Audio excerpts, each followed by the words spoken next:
Բարի լույս ելի հեռուստադիտողներ։ Բարի լույս, այսօր շատ դժվար է ժպտալ իրականում եւ ընդհանրապես շատ դժվար է աշխատել հաղորդավար թե հեռուստատեսության, թե ռադիոյի բնակավարում, որովհետեւ հաղորդավարները միշտ պետք է պոզիտիվ լինեն, միշտ պետք է դրական էներգիա, այո, միշտ պետք է ժպտան եւ ոչ ոք թաքցնեն ինչ որտեղ խնդիրները, որոնք ունեն իրենց անձնական խնդիրները, բայց այսօր մենք չենք կարող թաքցնել մեր խնդիրները, քանի որ դա անձնական խնդիր չէ, դա խնդիր է, որը որ վերաբերվում է յուրաքանչյուրիս։ Խոսքը իհարկե Արտուր Սարգսյանի մահի մասին է, մենք ցավակցում ենք Արտուր Սարգսյանի ընտանիքի անդամներին, բարեկամներին, ընկերներին, ինքներս մեզ ենք ցավակցում, որովհետև կորցրեցինք հրաշալի մի անձնավորությունը, իսկական մարդ, իսկական հայ, մարդ, որը որ իրեն սեփականը դասեց ավելի ներքև, քան մեր բոլորի խնդիրները։ Հոգիդ լուսավոր լինի Արտուր, ինչ ասեմ, ասելու բան էլ չկա, կամ բաներ, որի մասին պարզապես ուզում ես լռել։ Իսկ հիմա փորձենք շարունակել եւ անդրադառնալ մեր առօրյա նորություններին, ասել ձեզ բարի լույս։ 100-ամյակը բոլորած մարդկանց մեծամասնությունը նշում է, որ երկարակեցության ու երջանկության գլխավոր գաղտնիքներից մեկն օրացույցին չհետևելն է, չնայած թե որ օրն է, որ շաբթին եւ այլն։ Իրականում մեր պապերը չեն էլ իմացել, չէ՞։ Չեն էլ իմացել, այո, արևի լույսի հետ արթնացել են, մայրամուտի հետ։ Այո, իմացել են, որ այսօր պետք է ցորենը սկսեն մշակել, վաղը պետք է ծիրանը քաղել եւ այլն, դա իրենց լրիվ հերիք էր։ Եթե չեք կարող նման շռայլություն ձեզ թույլ տալ եւ չհետևել օրացույցին, ապա դրան նայելուց հետո արագ մոռացեք սպասվող օրվա լարվածության մասին։ Մանավանդ որ այսօր օրը ուրբաթ է եւ կարծում եմ առաջիկայում այդքան լարված չի լինի, հանգստյան օրեր են։ Այո, հանգստյան օրերն առաջին գարնանային ձյունը կարծես հալեց։ Իսկ դու գիտես երեք Կոտայքի մարզում ինչ էր կատարվում։ Երեք Կոտայքի մարզում ձյուն տեղաց խայտարակ ձևի, կրկին նստեց։ Բայց Նյու Յորքում եւ Կոտայքի մարզում։ Եվ ձնագնդի եք խաղում։ Ձնագնդի չէ, բայց ամբողջությամբ ծառերը, տամբակը, հատվածը ձյան մեջ է, կարծես թե կրկին վերադարձավ գիժմարտը։ Ինչպես կասեր իմ ծանոթներից մեկը, ուժս։ Գիժմարտ եւ նորից կորուստներ կունենանք, երևի թե Ծիրանի, Խնձորի, Դեղցի։ Միանշանակ, որոնք արդեն ծաղկել էին։ Վատ է։ Եվ այսպես մարտի 17-ը ողջ աշխարհում նշվում է որպես քնի համաշխարհային օր։ Միջին հաշվով յուրաքանչյուր մարդ, ինչպես նաև Գլումովը, քնած է անցկացնում իր կյանքի 1/3 մասը։ Գիտնականները ապացուցել են, որ երրորդ մասցիների համար շատ ակտուալ։ 1/3 մասը, այո։ Գիտնականները ապացուցել են, որ անքնությունը բացասաբար է ազդում մարդու կյանքի որակի վրա, դրա համար միշտ ասում են պետք է լավ քունը տառնես, որ կարողանաս։ Իհարկե պետք է լավ քուն տառնես։ Թարմ լինել։ Այո, քունը եւ սնունդը շատ կարեւոր բաներ են մեր կյանքում։ Այսօր նաև ամբողջ աշխարհում եւ կապ չունի ապրում են այդտեղ իռլանդացիներ, թե չեն ապրում, Սուրբ Պատրիկի օրն են տոնում, մեծ շուկով աշխարհի բոլոր պաբերում գավաթներով լի գարեջրով կամ գավաթները լի գարեջրով ուրախ իռլանդացիները կանաչ համազգեստով տոնում են իրենց ազգային օրը։ Սուրբ Պատրիկը ապրել է 4-5-րդ դարերում եւ համարվում է Իռլանդիայի այն մարդը, որը որ բերեց Իռլանդիա քրիստոնեություն։ Նրա մասին կան զանազան առասպելներ, հետաքրքիր ինֆորմացիա, եթե հետաքրքրում է ձեզ, կարող ենք մի 4 ժամ դրա մասին խոսել։ Ես վստահ եմ, որ դու 5-րդ ժամն եք ասում։ Ասեմ, որ հենց այսօր մարտի 17-ին 1861 թվականին ավարտվել է մեկ ընդհանուր պետության մեջ Իտալիայի հարավային ու հյուսիսային հողերի միացման գործընթացը։ Շատ հետաքրքիր պատմություն էր, որովհետև այդ ժամանակ Գաբսբուրգական Ավստրիան էր ուրեմն տիրում Իտալիայի կեսին եւ Իտալիայի կղզիներից մեկում Սարդինիայի կղզիում այսպես ասված այդ ազատության եւ միասնության բոցը վառվեց եւ Սարդինյան թագավորության ներքո, այսպես ասած, միավորվեց Իտալիան եւ այդ փոքրիկ իշխանությունները եւ Էմանուել Վիկտոր II-ը դառավ Իտալիայի թագավորը։ Հրաշալի արձանկ է Հռոմում, եթե լինեք անպայման տեսեք։ 76 տարի առաջ, այսօրը 1941 թվականի մարտի 17-ին Վաշինգտոնում բացվել է ազգային պատկերասրահը։ Այսօր այն աշխարհի ամենահարուստ ու երիտասարդ թանգարանների շարքում է։ Այսօր նաև ծնվել է Միխայել Վրուբելը, հրաշալի ռուս նկարիչ, որի կտավներից մեկը կարծես թե ուրախանում եմ ես շատ, վերադառնում է Հայաստան, դեմոններից մեկը, որը որ 95 թվականին գողացվել է ռուսական մեր թանգարանից Վլադիմիր Պուտինը Սերժ Սարգսյանի խոսք է տվել, որ այդ նկարը կվերադառնա Հայաստան, Միխայել Վրուբլի-ծննդյան տարեդարձն է։ Այսօր նաև 1930 թվականին ծնվել է բալետի հայտնի պարող Ռուդոլֆ Նուրիևը հայտնի, եւ եթե լինեք Փարիզում, անպայման այցելեք Պեր Լաշես եւ տեսեք, թե նրա գերեզմանակար ինչպիսի հրաշք է։ Հրաշք, մոզաիկայով պատված քար, որի վրա այսպես գորգ է փռված, կարծես որ ձեռքով սարքած։ Եվ այսօր ծնվել է մի կին գեղեցկուհի, որը որ չկարողացավ երկու ընկերներին պիչև դառնա կրվախնձոր։ Պատի Բոյդը գեղեցկուհի, որը որ սկզբից եղել է Ջորջ Հարիսոնի կինը, իսկ հետո դարձավ Էրիկ Կլեպտոնի կինը, բայց Էրիկ Կլեպտոնը եւ Ջորջ Հարիսոնը ընկերությունը շարունակում էին մինչև Ջորջ Հարիսոնի մահը։ Պատի Բոյդը իսկական գեղեցկուհի էր։ Դե ինչ անցնենք առաջ այլ նորությունների, Հայք հայկական խմբի սոլիստ Հրանտ Հովսեփյանը, ինձ թվում է բոլորս նրան հիշում ենք, մի քիչ Սևամորթ Հայկը, ռուսական խոսում ենք ու ցուցադրում հեռուստատեսային ծրագրում հանդիպել է իր բիոլոգիական մոր հետ։ Վերջինը պատմել է, թե ինչպես է Մինսկում սովորելու ընթացքում հանդիպել Հրանտի անգոլացի հորը, մեծ սիրուց ծնված Հրանտից ծնողները հրաժարվել են ու ճակատագիրը Սևամորթ տղային ուղարկել է հայուհու մեծ ընտանիք, նրան որդեգրել է Լարիսա Հովսեփյանը։ Լարիսան է, ես այդ հրաշալի ընտանիքը ճանաչում եմ անձամբ։ Կինը բերել է Երևան ու դաստիարակել որդեգիր այլ երեխաների հետ։ Հայկը ինչ լեզվով էր խոսում, ռուսերեն։ Հայերեն կարողանում էր խոսել, նաև երգել։ Ռուսերեն ես հայկին ճանաչում եմ, բայց ռուսերեն այդ հաղորդման մեջ ինչպես էր խոսում։ Ռուսերեն խոսում էր։ Այ դա ինձ թվում է այո, որովհետև Մոսկվայում հիմա DJ աշխատում եւ վստահ եմ, որ արդեն պետք է որ։ Ինձ միշտ թվացել է, որ հայկը ռուսերեն այդքան լավ չի խոսում։ Արդեն կարողանում է, հիմա առաջարկում ենք լսել երաժշտություն բոլորի համար։ Դե տեսնենք շատ ուրախ ենք Հայկի համար, ես համոզված եմ, որ Հայկն էլ է նաև ուրախ, լացակումած պատմություններ սիրում են, Հրանտի համար, այո։ Ոչինչ, բոլորս էլ հայ ենք, Հրանտ, Հայկ։ Հայկ, Հրանտ։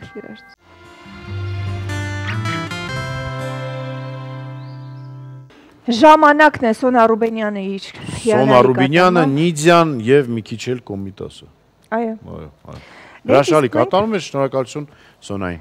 Եվ Սոնայի մայրիկին, որը որ գրել է խոսքերը հիանալի կարծում այս։ Ապրի մաման։ Իսկ մենք շարունակենք աշխարհի լուրերից։ Հռոմի Պապ Ֆրանցիսկոսը գործարանների տարբեր հիմնարկների լուծարումն ու մարդկանց աշխատելու հնարավորությունից զրկելու ծանր մեղք է կոչել, քննադատելով իտալական մի ընկերության կրճատումների քաղաքականությունը ու բավականին աշխատողներ է կրճատում։ Հռոմի Պապը օֆիցիալ հայտարարեց, որ բոլոր այն մարդիկ, որոնք այդ կրճատումները կատարում են, իրենց օգուտ, այո, այրվելու են դժոխքում։ Նա այսպես է նշել, որ յուրաքանչյուր մարդուն աշխատանք արժանապատվության զգացողություն է տալիս։ Հետևաբար նրանք, ովքեր պատասխանատու են մարդկանց լիարժեք կյանքի համար, պետք է ամեն ինչ անեն, որպեսզի բոլոր կանայք ու տղամարդիկ աշխատանք ունենան ու կարողանան հպարտ քայլել եւ մարդկանց աչքերի մեջ նայել։ Հիմա փաստորեն բոլոր այն մարդիկ, որոնք որ Նայիրիտը փագեցին, Վանաձորի քիմիականը, նրանք էլ են դժոխքում վարվելու։ Ինձ թվում է այո, Հռոմի Պապին լսելով, այո։ Իմացաք, դժոխքում եք այրվելու, բացեք, աշխատանք տվեք մարդկանց։ Բացեք ձեր դռները, բացեք ձեր հոգին։ Իսկ մեր կաթողիկոսը Հռոմի Պապի հետ համամիտ է այս հարցում։ Ինձ թվում է, մասին դեռ լռում ենք, բայց միգուցե լսեց կաթողիկոսը եւ պատասխան կտա մեզ այդ։ Պետք է նշել, որ Հռոմի Պապը աշխատողների իրավունքների պաշտպանությամբ նախկինում էլ է հանդես եկել, սա առաջին դեպքը չէ։ 2014 թվականին նա Իտալիայում գործող գերմանական մի ընկերության է քննադատել կրկին մասշտաբային կրճատումների համար, կապիտալիզմի ու փողին խոնարհվելու դարաշրջանը հաճախ քննադատելու համար Հռոմի Պապին որոշ քննադատներ կոչում են մարքսիստ Պապ, գրում է Ֆրանս պրեսը։ Իրականում մենք բոլորս տեսել ենք, թե Հռոմի Պապը ինչպիսի հրաշալի անձնավորություն է, քանի որ նա Հայաստանում էր եւ մինչեւ հիմա ես օրինակ մեծ տակությամբ հիշում եմ, թե այդ մարդը ինչ մեքենայով էր որոնք տեղափոխում այստեղից այնտեղ։ Ես տեսել եմ Հռոմում այն վայրը, որտեղ ինքը բնակվում է։ Հրաշալի, այո, հրաշալի, իսկական առաջնորդ է, հոգևոր։ Անցնենք առաջ, ճապոնացիների հերթական տարօրինակություններին անդրադարձել է Daily Mail-ը։ Ինչ են արել այս անգամ։ Family Romance ճապոնական ընկերությունը համացանցի օգտատերերին առաջարկում է թվացյալ ընկերոջ ծառայություն, որը 1-ից 2 ժամով կմասնակցի ֆոտոսեսիայի եւ դեմ չի լինի լուսանկարների հրապարակմանը։ Ֆեյքային սիրեցյալի ծառայությունը գնահատվում է ժամում $36։ Իրականում շատ հետաքրքիր միջոց է գումար աշխատելու, օրինակ պատկերացրեք աղջիկ ընկերուհի ունեք, որ հետ վիճել եք, աղջիկ ընկերուհին ձեզ ցավ պատճառել է ուզում, խանդ է ուզում առաջ, զանգահարում է, գալիս է գեղեցիկ մի տղամարդ, նկարվում է նրա հետ եւ այլն, սելֆիներ են անում եւ դու սկսում ես խանդել եւ նեղվել։ Ես ավելին ասեմ, ոչ միայն ճապոնացիները, օրինակ Ռուսաստանում մարտի 8-ի կապակցությամբ սերվիս էին առաջարկում, ուրեմն տղամարդ գալիս էր շքեղ ավտոմեքենայով, որում որ շքեղ վարդի փունջ էր 200 քանի ծաղիկներով եւ նա թույլ էր տալի ձեզ հագցնում են գեղեցիկ զգեստեր, նաեւ մատանիներ եւ այլն եւ դուք նկարահանվում եք այդ ամեն ինչի այդ շքեղության մեջ եւ ձեր Instagram-ում կամ Facebook-ում նկարը գցում եք ու ասում եք որ դա ձեր սիրելի տղամարդն է։ Ասեմ, որ Հայաստանում էլ սկսել է գործել հենց ծաղիկներ բերելու այդ պահը։ Սերվիս կա, երբ 101 հատ վարդ են բերում, դու կարող ես նկարվել ու հետո տանում են։ Այո, եւ տանում են։ Եվ դու ասում ես, ինձ բերել են 101 հատ վարդ։ Հույսով դու չունես տենց նկար։ Ես առհասարակ վարդերի հետ նկար չունեմ, ոչ էլ 101, ես նորմալ մարդ եմ Գորջան։ Իսկ հարմար տեխնացու ընտրելու գործը այս ճապոնացիների դեպքում հեշտացնելու համար կան կատալոգներ, գեղեցկադեմ տղաների լուսանկարներով, այնպես որ լայն ընտրություն է ներկայացված տղաների սպիտակ, կապույտ։ Կարամ այդ կատալոգում օրինակ ներգրաված լինեն։ Դու բոլոր կատալոգներից դուրս ես։ Չէ, բոլոր միգուցե, բայց գեղեցիկ տղամարդկանց դժվար։ Ընկերությունն այդ ծառայությունը գովազդելիս նշում է, որ այդ տարբերակին կարող են դիմել ոչ միայն տպավորություն ստեղծելու ցանկություն ունեցող միայնակ աղջիկները, այլ նրանք, ովքեր ուզում են նախկին ամուսիններին կամ ընկերներին հենց հատուկ ստիպել խանդել, այն գորի տարբերակն է, հասկանում եք։ Դե ինչ, այս պահին բոլոր սիրահարված տղաների եւ աղջիկների համար լքված եւ չլքված, սիրահարված եւ չսիրահարված հասարակության համար գովազ շանթի եթերում, որովհետեւ գովազդը բոլորին հաշտեցնում է։ Գովազ շանթի եթերում։ Ծաղկառատ եւ շահավետ գարուն Կերամա Մարացիում։ Մինչև ապրիլի 7-ը 35-ից 70% գլխապտույտ իջեցված գներ ծաղկազարդ կերամիկական դեկորատիվ էլեմենտների համար։ Կերամա Մարացի, Դավիթ Անհախտի 6։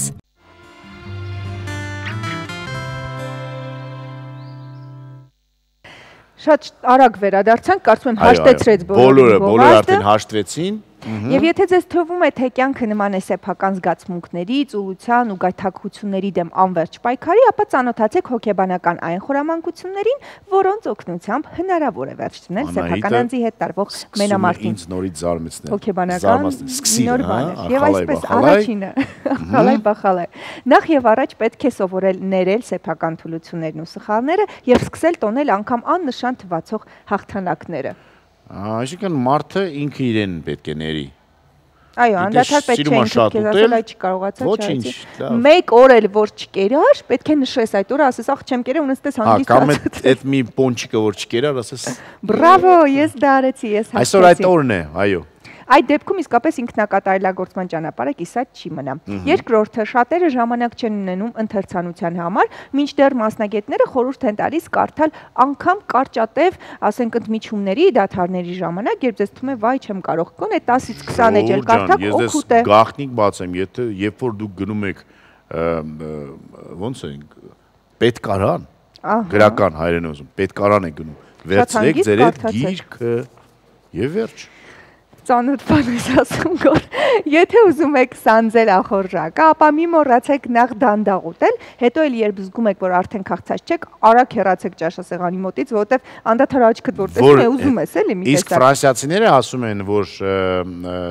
դաստիարակված մարդիկ պետք է միշտ սեղանից վեր կանան կիսասոված, չէ՞։ Մի քիչ սոված։ Ну կիսա չէ, մի քիչ սոված։ Դե ինչ եթե դուք դաստիարակված մարդիկ եք, դա ձեզ համար է։ Դաստիարակված ֆրանսիացի։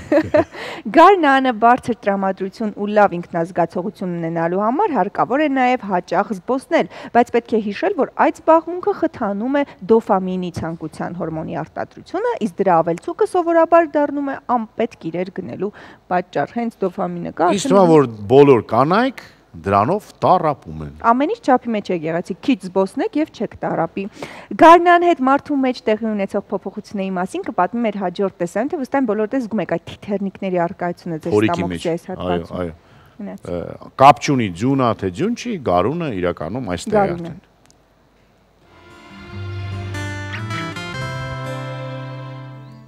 Գարնանը ծառերը ծաղկում են եւ թիթեռնիկները սկսում են թռվռալ դրանց շուրջը։ Իսկ քանի դեռ ծառերը չկան, թիթեռնիկները խլրտում են մեր ներսում։ Ու թեև քամին դեռ սառն է, բայց մենք քայլում ենք վերարկուն ձեռքին։ Գարնանը արևին ու ներքին խլրտոցներին ընթառաջ։ Դուք գարնանը զգում եք, որ արյունը ձեր երակներում սկսում է եռալ։ Արյունը միշտ է եռում երակներում։ Ինչ անում։ Բարձրանում է, տրամադրվածությունը փոխվում է դեպի լավը, դեպի ավելի վառ։ Ես ուղղակի ինձ ավելի ահավոր եմ զգում։ Եվ տրամադրությունը, եւ աշխուժությունը, նյութափոխանակությունը ինչու՞ չէ։ Արև երբ որ կա, մարդը ակամայից է ոգևորվում։ Չէ՞ կամել, հա, երիտասարդի, չէ՞ կամել է։ Չգիտեմ, խի հենց մարտի 1-ից սկսել է իմ տրամադրությունը բարձրանալ, երևի գարնան հետ է կապված։ Սա ոչ թե ռոմանտիկ ֆիլմերի ազդեցությունն է, այլ մարդու եւ բնության սերտ կապը։ Այնպես ինչպես ծնծաղիկներն են դուրս գալիս ձյան հաստ շերտի տակից, այնպես էլ մեր օրգանիզմում են սկսում հայտնվել քնքշության տարրեր, ոչ թե ծաղիկների, այլ հորմոնների տեսքով։ Ակտիվանում է, այսինքն հորմոնների արտադրությունը։ Եթե ձմռան ամիսներին, ուրեմն դա ավելի пассив է, գարնանը դա սկսում է աստիճանաբար ակտիվանալ եւ դա կապված է, ինչքան էլ դա պարադոքսային չլինի, հորմոնները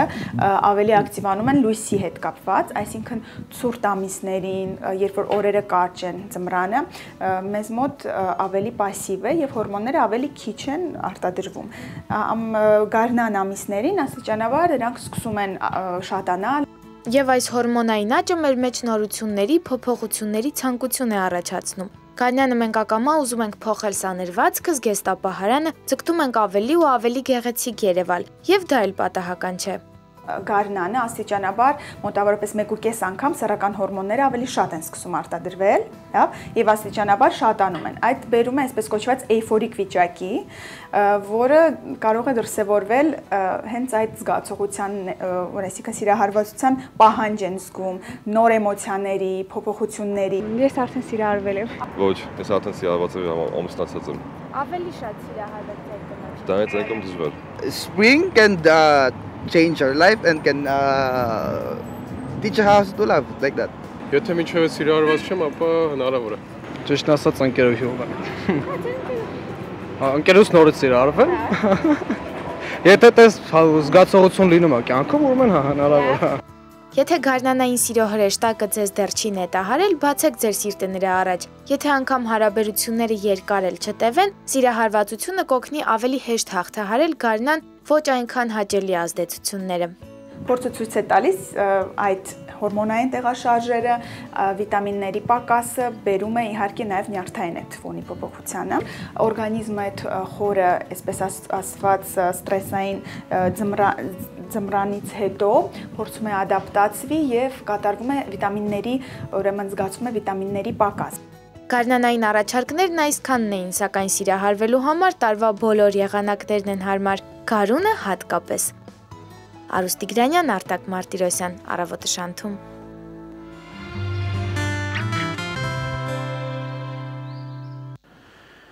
Գարուն է Մաուգլի, գարուն է Մաուգլի։ Ինձ համար մի տեսակ տարօրինակ էր, որ նրանք ովքեր արդեն ամուսնացած են կամ ունեն ընկերություն, ներողություն էին։ Կարելի է ամեն օր սիրահարվել եւ վերհիշել բոլոր զգացմունքները։ Այո, նորից ձեր իսկ ընտրածին սիրահարվեք յուրովի այսպես։ Իսկ ես իմացա, որ հորմոնները լուսին են գալի։ Լույսի վրա։ Պատկերացնում ես հիմա ինչքան հորմոններ։ Ինչքան հորմոն եմ հավաքվել հենց այս պահին մեջ։ Այստեղից դուրս են գալի հորմոններս, որտեվ լուսավոր տեղում ենք մենք։ Դե ինչ, սիրահարված հիշեցնենք մեր հաղորդման հովանավորին։ Այո, սիրելի հովանավորին։ Մեր հաղորդման հովանավորն է Իմ ընտանեկան բժշկական կենտրոնը, որտեղ իրականացվում է բոլոր օրգանների համակարգչային ախտորոշում, անոթների դուպլեքս հետազոտություն, հոդերի սոնոգրաֆիա, էլեկտրոնեյրոմիոգրաֆիա, նյարդերի եւ մկանների ախտորոշում եւ վիտամին D-ի ախտորոշում արյան մեջ։ Այս ամենը զեղչված գներով։ Իսկ վահանաձև գեղձի ստուգումը, ողնաշարի զննումը եւ 4-ից 14 տարեկան երեխաների ճիճվակրության ստուգումը անվճար է։ Իմա բժշկական կենտրոն, Հասցեն Մաշտոցի 33 կոտորակ 1 հեռախոս 50 80 50։ Իսկ առողջության թեման կշարունակի օրվա դեղատոմսը մեր գործընկերուհի Իրինա Մկրտչյանը։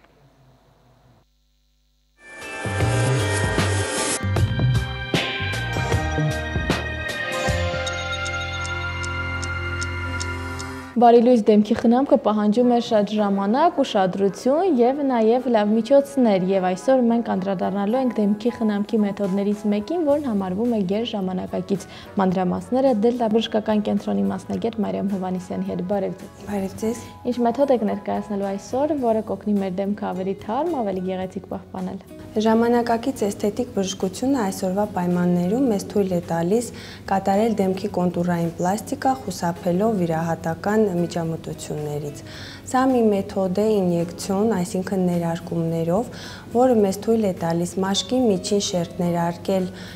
լցնող, բարձրացնող բնական մի նյութ, ֆիլերներ, որոնք պատրաստված են հիալուրոնային թթվի հիմքի վրա։ Իդեպ նշեմ, այս նյութը պարունակվում է մեզանից բոլորի մաշկի շերտերում։ Այսինքն հենց մեր մաշկից է վերցվում նյութը։ Ոչ, մաշկից չի վերցվում, դա պատրաստի նյութեր են, որոնք ստանում են բնական ճանապարհով, որոնք պարզապես պարունակվում են մեր մաշկի շերտերով։ Խոսքը ստանում է նրան, որ այս նյութը բնական նյութ է եւ ոչ մի վտանգ չի ներկայացնում։ Այսինքն այս ներարկումների միջոցով մենք ազատվենք կնճիռներից, դեմքի անհարթություններից եւ այլ խնդիրներից։ Այս մեթոդի միջոցով մենք կարող ենք փոխել մեր դեմքի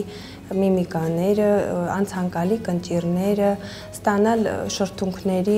ցանկալի աբյոմ, այտերի ավելի գեղեցիկ կորեկցիա անել, դեմքի օվալը կորեկցիա անել։ Եվ գալիս է տարիքային մի այնպիսի պահ, որ մեր մաշկի հիալուրոնային թթուն պակասում է, սկսվում է կնճռոտում, թարամում է մաշկը, այս նպատակով իհարկե շատ լավ խոնավեցնում է, էլաստիկություն է ապահովում նյութը, բացարձակ ցուցումներ կամ հակացություններ։ Հակացություն հանդիսանում է սուր ինֆեկցիոն հիվանդությունները,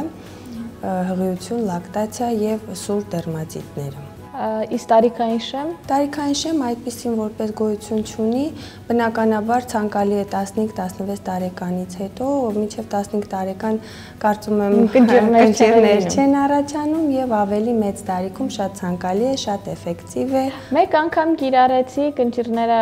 անցան եւ ես ինձ շատ գեղեցիկ ու երջանիկ եմ զգում։ Հաջորդ անգամ երբ է պետք դիմել, երբ է անցնում ազդեցությունը հեղուկի։ Սովորաբար նյութը իր էֆեկտը պահպանում է 8-ից 10-12 ամիս, բայց կա այսպիսի չգրված մի օրենք, որ եթե անգամ չեք ցանկանում կրկնել, նախկին տեսքը այլևս երբեք չի վերադառնում, քանի որ մկաններ ունեն այսպես կոչված հիշողություն, իրենց վերականգնելու դեպքում աշխատում են այնպիսի մի ռեժիմով, որ կնճիռները այլևս նախկինի պես չեն լինում։ Այսինքն նույնիսկ մեկ անգամ կիրառելուց հետո մենք բավական դրական արդյունք ենք ունենում ամբողջ կյանքի համար։ Այո, բայց կան մարդիկ, որոնք գերադասում են անգամ մինչև 8 ամիսը կրկնել պրոցեդուրան, քանի որ շատ հաճելի է, եւ 8 ամսից հետո։ Պրոցեդուրայից հետո կան ինչ-որ խորհուրդներ, ցուցումներ, որ պետք է հետևել, որովհետեւ ինչպես տեսնում ենք ներարկումներ են կատարվում։ Այո, բնականաբար պրոցեդուրայից հետո որոշակի ժամանակ չի թույլատրվում, գրեթե 1 շաբաթի չափով չի թույլատրվում կատարել դեմքի մերսումներ։ Իսկ շպար օգտագործել։ Շպար կարելի է օգտագործել, այսօր մեզ բժշկությունը թույլ է տալիս այնպիսի մի տեխնիկայով աշխատել, որ կապտուկներ գրեթե չեն առաջանում, ներարկված տեղերը անգամ չեն երևում եւ պացիենտը կարող է վերադառնալ իր նախկին կյանքին անմիջապես կաբինետից դուրս գալուց հետո։ Շատ կարեւոր փաստ է հանդիսանում սանիտարահիգիենիկ պայմանները ապահովել, ինչը Դելտա կլինիկ բժշկական կենտրոնում կատարվում է անթերի Եվ սա թերևս ամենակարևոր հանգամանքն է այս պրոցեդուրայի մեջ։ Շնորհակալություն, դե ինչ հետևեք ձեր առողջությանը, նաև գեղեցկությանը ու մի մոռացեք յուրաքանչյուր աշխատանքային առավոտ միանալ մեր դեղատոմսերին։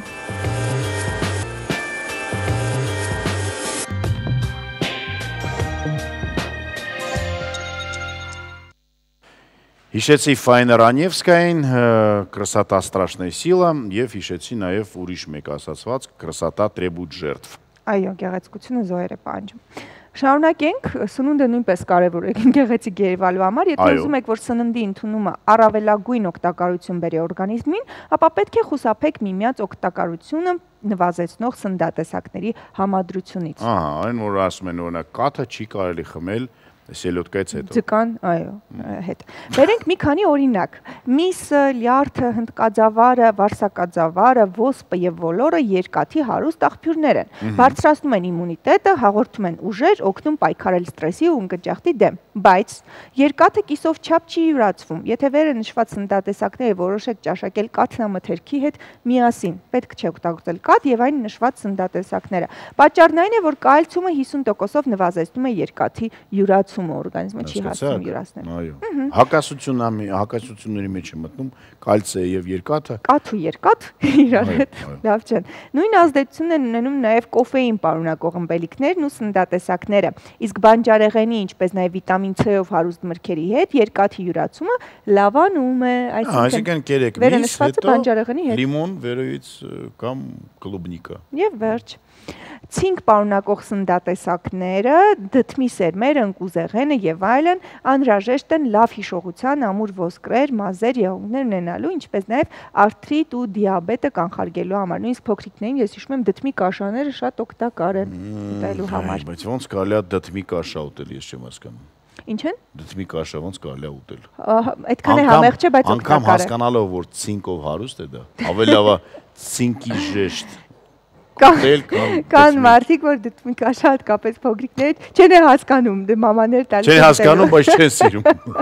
Կալցիումի լիակատարուճի դյուրացման համար հարկավոր է կաթնամթերքը համադրել ծիրանաչրի, սալորաչրի եւ կալիում պարունակող այլ սննդատեսակների հետ, վստահ եմ, որ ճիր կսիրես գոնե, ճիրը համով։ Հա, ուղղակի ես ցուցակը պետք է միշտ ձեռքի տակ լինի, որ հիշես դե արի։ Դու այն մարդն ես, որ կհիշես։ Ես վստահ եմ, դու այն մարդն ես, որ կհիշես։ Իսկ աշխարհի ամենաբազմազան խոհանոցներից մեկը Սիցիլիականն է։ Դրանում մեծ հետք են թողել այն ազգերը, որոնք պատմության ընթացքում փորձել են իշխանություն հաստատել կղզում։ Այո, Սիցիլիան այնպիսի վայրում է գտնվում Եվրոպայի եւ Աֆրիկայի մեջտեղում եւ Եվրոպայի ամենամոտիկ կետն է Աֆրիկային, ասես ասած, այսինքն բոլորը աֆրիկյան ցեղերը եւ եվրոպացիները, որոնք որ գնացել են Աֆրիկա, բերբերները, արաբները, վերևից ներքևից վերև, այսպես ասած, այդ խաչմերուկում դարձվել է այդպիսի հետաքրքիր մի ազգ եւ խոհանոց իհարկե։ Հույները սիցիալիական խոհանոց են բերել իրենց սննդային պարզավանդույթներն ու բանջարեղենի առատությունը։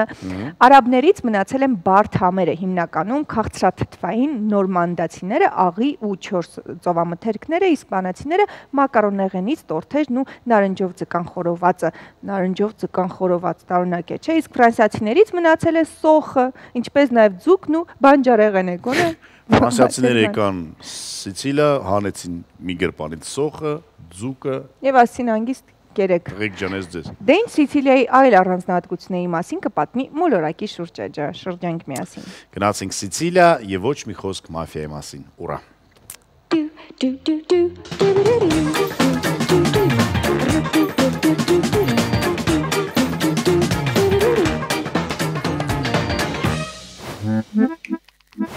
Հրաշքներով լի կղզի միջերկրական ծովում, որտեղից միշտ հեռանում ես վառ ու գուն նեղ տպավորություններով, հյուրընկալ, հեքիաթային, արևշող ու հիասքանչ, փոքրիկ ճամփորդություն դեպի սիցիլիական հնաշունչ քաղաքներ։ Ահա եւ հիասքանչ Սիցիլիան, Իտալիայի ամենամեծ տարածաշրջանը, շուրջ 5 միլիոն բնակչությամբ։ Միջերկրական ծով, լեռնային ռելիեֆ, իր բարենպաստ դիրքի շնորհիվ Սիցիլիան պատմության ընթացքում ունեցել է ռազմավարական ու առևտրային կարևոր նշանակություն։ Մեր թվարկությունից առաջ 7-րդ դարից ի վեր գաղութացվել է հույների ու կարթագենացիների կողմից։ Վաղ միջնադարում Սիցիլիան հաջորդաբար հայտնվում է վանդալների, բյուզանդացիների, արաբների ու նորմանդացիների ձեռքում։ 1735-ից 1860 թվականները Սիցիլիա ղեկավարում են Նեապոլից եկած բուրբոն նվաճողները, ու միայն 1861 թվականին Սիցիլիան ներգրավվում է Իտալիայի թագավորության կազմում։ Այժմ այն ինքնավար մարզ է, որն ամբողջությամբ սփռված է կղզիների վրա։ Ամառներն այստեղ երկար են ու տաք, իսկ ձմեռները մեղմ ու կարճատև, որտեղ հիանալու, լուսանկարելու, զարմանալու ու վայելելու շատ բան կգտնվի։ Ծովեր, պատմամշակութային կոթողներ, կղզիներ, բնական հուշարձաններ եւ իհարկե էթնա գործող հրաբուխը։ Այս եւ բազմաթիվ այլ պատճառներով Սիցիլիան միշտ ցանկալի վայր է թե ափամերձ հանգստի, թե արվեստի ու մշակույթի սիրահարների եւ թե ակտիվ ու պասիվ հանգիստ նախընտրողների համար։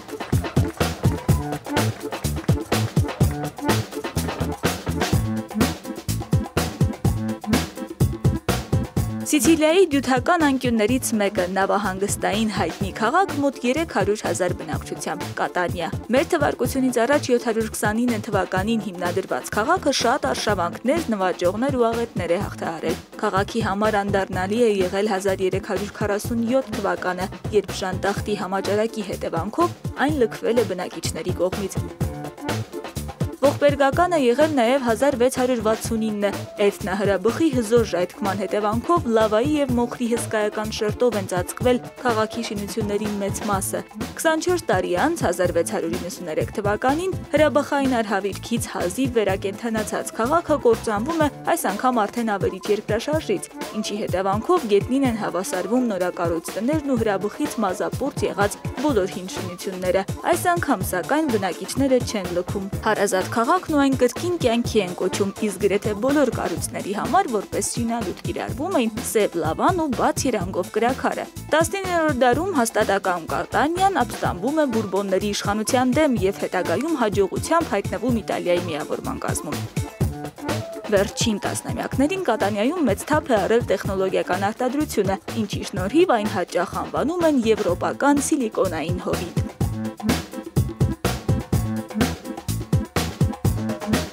Իտալիայի հարավում ծվարած ամենադինամիկ քաղաքը, սիցիլիական բարոկո ոճով կերտված մշակութային ճարտարապետական հրաշալիք, որը ներառված է ՅՈՒՆԵՍԿՕ-ի համաշխարհային ժառանգության ցանկում՝ Ռագուզա։ Քաղաքի հովանավոր Սուրբը Հովանես Մկրտիչն է, ում պատվին ամեն տարի օգոստոսի 29-ին սկսվում է մեծ փառատոն։ Ռագուզան գիտնականների հավաստմամբ հիմնադրվել է մեր թվարկությունից առաջ 3-րդ հազարամյակում։ Այն նույնպես մեծապես տուժել է 1693-ի ավերիչ երկրաշարժից։ Կրկին հիմնովին վերակառուցվել է քաղաքի զգալի մասը։ Մինչ օրս Ռագուզան բաժանվում է երկու մասի՝ վերին ժամանակակից եւ ստորին, որտեղ տեղակայված են երկրաշարժից հետո վերակառուցված թաղամասերը։ Ռագուզան հայտնի է իր հոյակերտ եկեղեցիներով ու տաճարներով, որոնք մեծաթիվ զբոսաշրջիկներ ու արվեստագետներ են բերում սիցիլիական աշխույժ ու հոգեթով քաղաք։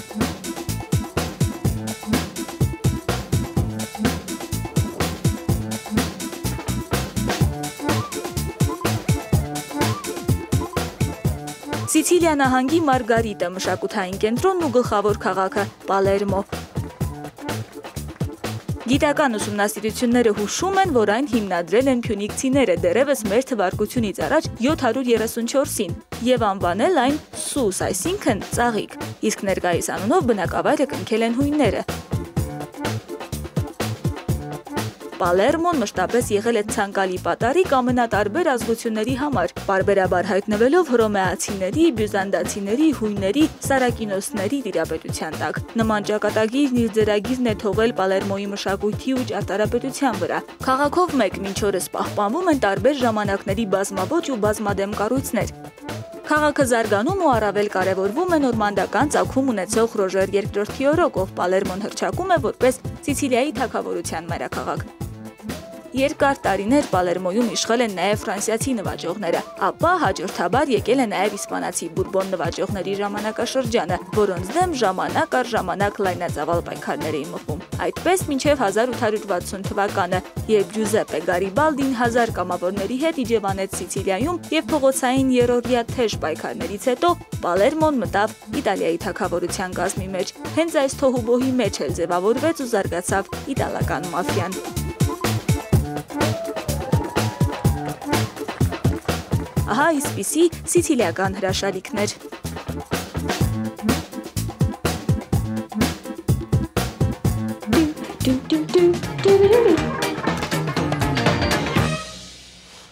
Վերադարձանք հրաշալի Սիցիլիայից եւ սիցիլիացիները ասում են, որ մենք առաջին հերթին սիցիլիացի ենք, իսկ հետո նոր իտալացի։ Ասեմ, որ Գորգլումովն էլ մի մոլորակի շուրջ է, որի շուրջ ես եմ պտտվում ու լսում, այո, բոլոր նրա ասածները, որովհետեւ ընթացքում նաեւ ինձ նոր ինֆորմացիա նշանակվեց, շնորհակալ եմ քեզ ջան։ Էս անպայման։ Միշտ կենթանի։ Պլանշետը ձեռքում։ Դե ինչ, իսկ այս պահին կարծում եմ դաթար մեր եթերում Մարսելու համար այն ինֆորմացիան, որ ես այսօր ստացա։ Ես ասի գնում ենք Սիցիլիա։ Աստորեն գովաստ։ Ով կարող է գնալ Սիցիլիա, ով է չի կարող, մնացեք մեզ հետ։ Շուտ գնացեք, եկեք։ Գովաստ։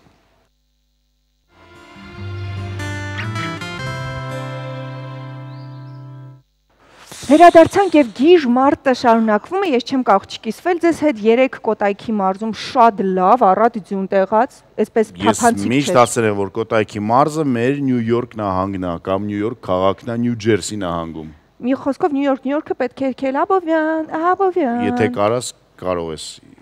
Դե ինչ Նյու Յորքում էլ է ձյուն, պետք է դրանով մեզ մխիթարենք եւ սպասենք նոր անակնկալներ մարտից։ Այո, ասում են, որ Չինաստանում է 1 մետրի չափ ձյուն եկել։ Պատկերացնում եք։ Գնանք եղանակին եւ տեսնենք թե ինչ է մեզ խոստանում այսօր Նորան, մեր գործընկերուհի, բարի լույս Նորա։ Նորա, արև թե ձյուն, ձյուն թե արև։ Բարի առավոտ։ Դե կախված նրանից թե օրվա որ ժամին, երեկոյան, գիշերն արդեն տեղումներ կսկսվեն, իսկ ցերեկը համեմատաբար ավելի արևոտ կանցնի։ Դե երբ քնած ենք էլի ոչինչ, բայց ամենայն դեպս նամանատ որ այսօր միջազգային օրն է քնալի։ Քնի միջազգային օրը։ Հանգիստ գնալ քնել եւ ջունը ինչա կապ չունի։ Լավ, լսենք թե ինչ է կատարվում։ Հանրապետության տարածքում եղանակն այսօր կպայմանավորվի անտիցիկլոնային դաշտով։ Ամենուրեք սպասվում է առանց տեղումների եղանակ։ Օդի ջերմաստիճանը էապես չի փոխվի։ Արցախում տեղումներ այսօր չեն կանխատեսվում։ Ստեփանակերտում ցերեկը կգրանցվի 11, գիշերը մինչև 3 աստիճան տաքություն։ Սյունիքի մարզում էլ տեղումներ չեն լինի։ Մեղրիում ցերեկը կգրանցվի 16, գիշերը 5 աստիճան տաքություն, Կապանում ցերեկը 12, գիշերը 3, Կորիսում ցերեկը 11, գիշերը մինչև 2 աստիճան տաքություն։ Տեղումները ցերեկային ժամերին կշրջանցեն նաև Վայոց ձորը։ Ջերմուկում ցերեկը սպասվում է 4 աստիճան տաքություն, գիշերը 5 աստիճան ցուրտ, Եղեգնաձոր քաղաքում ցերեկը 14, գիշերը 3 աստիճան տաքություն։ Գեղարքունիքի մարզում էլ անամպոր կլինի այսօր։ Մարտունիում ցերեկը սպասվում է +6, գիշերը -7, Գավառում ցերեկը կլինի +4, գիշերը -4, Սևանում ցերեկը սպասվում է 3 աստիճան տաքություն, գիշերն արդեն 4 աստիճան ցուրտ։ Կոտայքի մարզում էլ արևոտ է լինելու այսօր։ Հրազդան քաղաքում ցերեկը սպասվում է 5 աստիճան տաքություն, գիշերը 5 աստիճան ցուրտ, Աբովյանում ցերեկը +11, գիշերը +1։ Արարատյան դաշտում էլ օրն առանց տեղումների կանցնի։ Արարատի մարզում Արարատ քաղաքում ցերեկը կգրանցվի 14 աստիճան տաքություն, գիշերը +3, Արտաշատ քաղաքում ցերեկը +11, գիշերը +2։ Արմավիրի մարզում Արմավիր քաղաքում ցերեկը սպասվում է 13, գիշերը 2, Վաղարշապատում ցերեկը 12, գիշերը մինչև 3 աստիճան տաքություն։ Տեղումները կշրջանցեն նաև Արագածոտնի մարզը։ Աշտարակ քաղաքում ցերեկային ժամերին կգրանցվի 13, գիշերը 2, Ապարանում ցերեկը 3 աստիճան տաքություն, գիշերը մինչև 6 աստիճան ցուրտ։ Անամպոր կլինի նաև Տավուշում Իջևանում ցերեկը սպասվում է 12 աստիճան տաքություն, գիշերը +3, Դիլիջանում ցերեկը 11 աստիճան տաքություն, գիշերը -2։ Լոռու մարզում էլ օրն առանց տեղումների կանցնի։ Վանաձոր քաղաքում ցերեկը կգրանցվի +10, գիշերը -4, Տաշիրում ցերեկը +9, գիշերը նույնպես -4։ Շիրակի մարզում էլ անամպ է լինելու այսօր։ Գյումրիում ցերեկը սպասվում է 8 աստիճան տաքություն, գիշերը 4 աստիճան ցուրտ, Աշոտսկում ցերեկը կգրանցվի +3, գիշերը -10։ Ինչպես բոլոր մարզերում, այդպես էլ մայրաքաղաքում այսօր առանց տեղումների կանցնի։ Քամին հարավայինը 2-ից 3 մետր/վայրկյան արագությամբ, մթնոլորտային ճնշումը 667 մմ սնդիկի սյուն։ Օդի հարաբերական խոնավությունը ցերեկը կլինի 60%։ Կենտրոնում եւ Շենգավիթում ցերեկային ժամերին կգրանցվի 14, գիշերը 1, Ավանում ցերեկը 12, գիշերը նույնպես 1 աստիճան տաքություն։ Այսօրվա եղանակի մասին այսքանը։ Տեղեկացնեմ, որ վաղը գիժմարտն իր տարերքի մեջ կլինի, իսկ կիրակի արդեն եղանակը կպարզի։ Անահիտ, Գոր։ Շնորհակալություն, նոր ամենք էլ կգժվենք արդեն այս գիժմարտը։ Ուրախացա, վերջում վաղը գիժմարտը կշարունակի գործունեությունը։ Կարևորը կիրակի նորից արև կլինի։ Գլխար քակեք, ժողովուրդ ջան, վաղը։ Խորհուրդ եմ տալիս ամեն օր արդեն մի ամսվա տեսքով երևաս, հաջորդ եթերին գիժմարտ էսպես դրասնի, մենք իրանից կհարցնենք, թե երբ է գժիչն Չենք հարցնի արդեն, ամեն ինչ ինձ թվում է չեք հարցնի։ Շնորհակալություն։ Քեզ բարի օր, իսկ մենք տեղափոխվենք Ռումինիա եւ երաժշտական լուրեր ներկայացնենք։ Գնացինք Ռումինիա։ Ռումինիայի տաղանդների մրցույթում հանդես է եկել առանց ձեռքերի ու ֆիզիկական այլ խնդիրներով մի աղջիկ, ես տեսել եմ վիդեոն շատ ազդեցիկ, ում կատարում է մինչև արցունքներ հուզել է ժյուրին եւ իհարկե հանդիսատեսին։ Ռոքսանայի պատմությունը բավական տխուր է։ Ծննդյան պահից մայրը լքել է նրան, 1 տարեկան հասակում նրան սոցաշխատող է որդեգրել եւ հաշմանդամ աղջկա մեջ պատահաբար երաժշտական տաղանդ ու լույս է բացահայտել։ Տաղանդների միջազգային մրցույթի ժյուրին միաձայն հաստատել է հրեշտակի ձայն, կամքի առելի ուժ ու գեղեցկություն։ Նման մարդիկ ոգեշնչում են ու անկախ ամեն ինչից ուժեղ լինելու մարտահրավեր են նետում հասարակությանը։ Մենք կարող ենք հիմա դիտել այդ։ Ես իրականում ուզում եմ ասեմ, որ նման մարդիկ մեզանից ավելի ուժեղ են։ Ավելի ուժեղ են, որովհետև նրանք ապացուցում են մեզ, որ չկա անհնարին բաներ։ Եկեք նայենք իրար հետ։ Դիտենք էլ։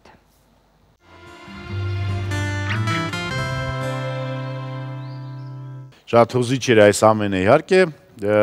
եւ հերթական անգամ համոզում եմ, որ այս մարդիկ, այդպիսի մարդիկ մեզանց հաստատ ավելի ուժեղ են։ Շնորհավորում ենք եւս մեկ անգամ հրաշք փոքրիկին, իսկ մենք շարունակում ենք այլ նորություններից։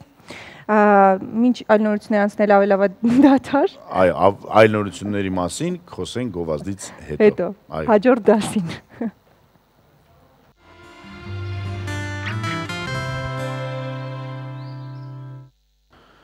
Բարի լույս։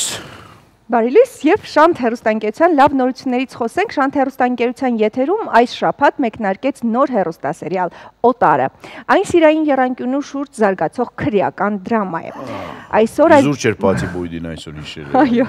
այսօր բազմասերիանոց նոր ֆիլմի մասին մենք կզրուցենք գլխավոր դերակատարներից մեկի, մեր սիրելի տաղանդավոր գեղեցկուհի դերասանուհի Նելի Խերանյանի հետ, ով մեր տաղավարում է արդեն, շտապենք ողջունել նրան, բարև ձեզ։ Բարի լույս։ Բարի։ Ինձ թվում է Տիկին Խերանյանը բացի բույդից է անգամ գեղեցիկ է։ Միանշանակ, ուրախ ենք։ Ինչպես է առհասարակ վերաբերում այդ եռանկյունիներին, քառանկյունների, հինգանկյունի սիրային։ Սերիալային ֆորմատում աշխատող։ Նորմալ։ Աշխատող ֆորմատ է, այո։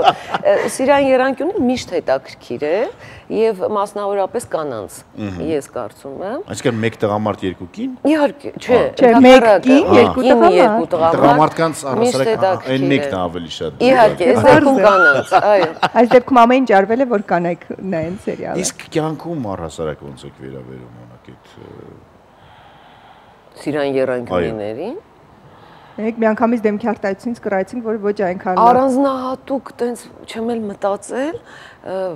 կյանքը կյանք է եւ ամեն բան մարդու կյանքում կարող է լինել։ Որ խաղում է, դե դուք չպետք է օրինակ այդ դեր մտնելու համար հասկանաք, համեմատություններ անեք, թե Անպայման դեր ստեղծելուց դու մարդկային ոգու կյանք ես ստեղծում, жизнь человеческого духа եւ այդտեղ տարբեր հնարքներ կան հասկանալու, վերլուծելու, քննարկելու։ Ես ամեն ինչ փորձում եմ վերապրեմ ինքս։ Նայ Գորջան, մենք ունենք ղեկավար Դավիթ Հակոբյան, որին բոլորս գիտենք, նա միշտ ասում էր մարդասպան խաղալու համար պետք չէ կյանքում մարդսպանել, որ հասկանալ ինչպես է դա։ Ուղղակի պետք է դերասանական հմտություններով հասկանալ կերպարն ինչպես է։ Դոստոևսկի կարծեցեք, մարդասպան խաղալու համար։ Լավ, գանք նախ եւ առաջ այն սերիալին, որ ավարտվեց, եւ միանգամից կարծես թե սկսեց երկրորդ պրոյեկտը։ Ինչպես է այդ տեղափոխությունը կատարում, հա, ձեզ հետ մի կերպարից մյուսի, ինչպես կգնահատեք նախորդից, նախորդ կերպարից եւ արդեն նոր կերպարի հետ։ Նախորդը թաքնված էր ինձ հետաքրքիր աշխատանք էր, նախ որովհետեւ ինքը ադապտացիա էր բրազիլականից եւ մենտալիտետի մեծ տարբերություն կար եւ ինչ որ բաներ հետաքրքիր էին, ինչ որ բաներ չէին հագնում քո հոգուն, ինչ որ բաներ ընդհանրապես մեզ հետ կապ չունեին, բայց process-ը ըստ էության լավն էր, հետաքրքիր էր, լավ դերասանական խումբ էր, հաճելի ինձ համար, պրոֆեսիոնալներ էին եւ ինձ շատ հարմարավետ էր այդտեղ։ Փոքրիկ պաուզա է եղել, 2 ամիս կամ 1 ամիս, արդեն չեմ էլ հաշիվներ եմ կորցրել։ Այո, այդ մինչև ուշքի ես գալիս այնտեղի ստրեսները, մինչև մարսում ես, գալիս են նոր ստրեսներ, որովհետև սերիալային աշխատանքը ինքը տեմպ է ուզում քեզնից, ամենօրյա է ուզում։ Եվ կապ չունի դու այդ օրը լավ տրամադրություն։ Բոլորովին որևէ մեկին հետաքրքիր չի էկրանային կողմում դու ինչ տրամադրություն ես ունեցել, եւ ֆիզիկական պատրաստվածությունը եւ նաեւ հոգեբանական բարդ է լինում, բայց փառք Աստծո այստեղ դեռ այդքան խիտ գրաֆիկ չունեմ նկարահանումների եւ բոլորովին այլ մի կնոջ եմ մոտեցել այստեղ եւ փառք Աստծո որ այդպես է, բոլորովին այլ մի կին է, խիստ հայ է, որովհետեւ մեզանում է գրվում բրազիլիվի չէ։ Ոչ, բոլորովին մենտալիտետը խիստ հայկական, ինձ թվում է սպասվում են հետաքրքիր զարգացումներ, որովհետեւ ձեր ասած սիրային եռանկյունու փոքրիկ այսպես արդեն ակցենտներ կան իմ Լիլիթի կերպարում եւ դա շատ ավելի հետաքրքիր գուցե դարձնի իմ աշխատանքը, ինձ համար գուցե դերը ստեղծելու այդ ճանապարհը ավելի հետաքրքիր լինի, որովհետեւ եթե ինտրիգ կա, այնտեղ մի բան կա, արդեն քեզ հետաքրքիր է լինում աշխատելը։ Նախորդ դերը բավականին բացասական գծեր ուներ եւ մարդիկ ինչ որտեղ նույնացնում են եւ երբեմն անում են այդպիսի բաներ, ինձ համար դրական բացասական դեր չկա, ինձ համար կա դեր, որը ինձ հաճելի է, ես ուզում եմ այդտեղ աշխատել եւ կա դեր, որը ես չեմ ուզում։ Բացասական դրականի խնդիր չկա, մեր հասարակությունում ցավոք սրտի քեզ նույնացնում են միշտ կերպարի հետ եւ ասեմ որ շատ հետաքրքիր բան է երբեք քեզ բեմում ստեղծած դերի թե չեն նույնացնում իսկ այո սերիալը առավել եւս քեզ պատկերացնում են հենց այդպիսին քեզ կարող են փողոցում անցնելու սպիտակավորել ինչ որ բան ասել հա ինչ որ քննադատություններ կամ գիտեք այնպես կարող են քեզ սիրել որ ընդհանրապես սահմանը կոտրեն ջարդեն իրենց թվա թե դու իրենց տան անդամն ես եւ ինքը կարող է քեզ այդպես կոնկրետ ժամերին այո բայց այդտեղ հաճելի բաներ էլ կան դերասանի համար հաճելի է երբ իրեն սիրում են եւ ճանաչում են այս վերջերս ես էլ ինչ որ չափով այսպես ասած ներխուժեցի հրաշալի այո ֆիլմային կյանք այդքան չէ ինչքան դուք իհարկե եւ ամբողջ կյանքումս չեմ կարող ասել ուղղակի ուզում եմ հասկանամ օրինակ եթե դա ֆիլմ է